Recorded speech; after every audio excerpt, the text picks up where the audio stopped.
नबीसर थर जी आवाम जो थोराइतो आहियां बाशूर आवाम जो जिन्हनि असां ते एतमाद कयो ऐं कंहिं बि माण्हू असां खां साम्हूं फार्म न भरायो अञा पोइ चेयरमैन थी वियासीं। अॻे बि 4 साल चेयरमैन थी रहिया आहियूं। उन्हनि जे माण्हुनि जी उमेदनि ते पूरो अॻे बि लथा आहियूं, वरी बि लहंदासीं, उनजी ख़िदमत कंदासीं। ऐं महिरबानी आहे नवाब तैमूर टालपुर साहिब जी, नवाब यूसुफ टालपुर साहिब जी, जिन्हनि पीपल्स पार्टी जे टिकट ते असांखे बीहारियो ऐं कामयाबु थियासीं। जीए भुट्टो, जीए नवाब तैमूर टालपुर, जीए नवाब यूसुफ टालपुर। अल्लाह का लाख लाख शुक्र है।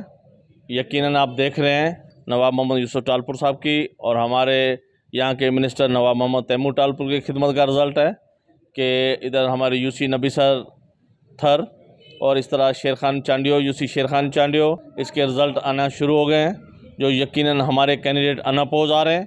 और इस तरह की बहुत सारी खुशियाँ इंशाल्लाह हम आप दिखाएंगे। जो लोग उन्होंने हमारे एमएनए, हमारे मिनिस्टर साहब ने यहाँ पे आवाम की खिदमत की है, उनका रिज़ल्ट आना शुरू हुआ है कि वो जो भी कैंडिडेट खड़ेंगे इंशाल्लाह वो अनअपोज होंगे हमारे तालके में से।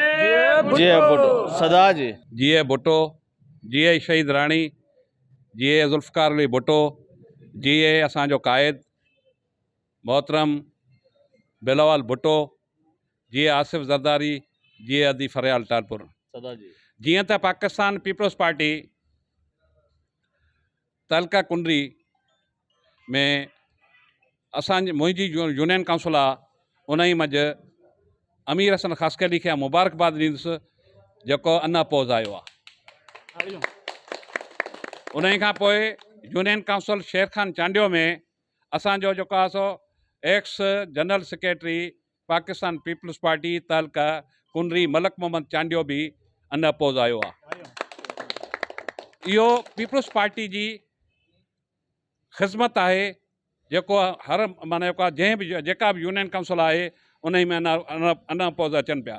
इनशाला जेकॾहिं इहा जदोजहद रही ऐं वरी बि दोस्तनि वटि वेंदासूं त इनशाला तहलका कुंडरी न बल्कि डिस्ट्रिक्ट उमरकोट यकीनन इनशाला उहे फ़ैसिला कंदासूं जेको पूरो डिस्ट्रिक्ट उमरकोट जेको अनअपोज ईंदो। जीए भुट्टो, जीए मोहतरमा। जीए नवाब यूसुफ टालपुर साहब, जीए नवाब तैमूर टालपुर साहब, जीए हाजी शकील अहमद बाजवा साहब। मैं हाजी अमीर हसन ख़ासकली साहब को यूसी नबीसर थर से बिला मुकाबला चेयरमैन मुंतखब होने पर मुबारकबाद पेश करता हूँ। इसी तरह और भी 1-2 यूसियाँ हैं जिनमें हमारे दोस्त बिला मुकाबला मुंतखब हो गए हैं, मैं उनको भी मुबारकबाद पेश करता हूँ। इंशाअल्लाह इसी तरह से कुंडरी भी सारा क्लीन स्वीप होएगा। जीए भुट्टो।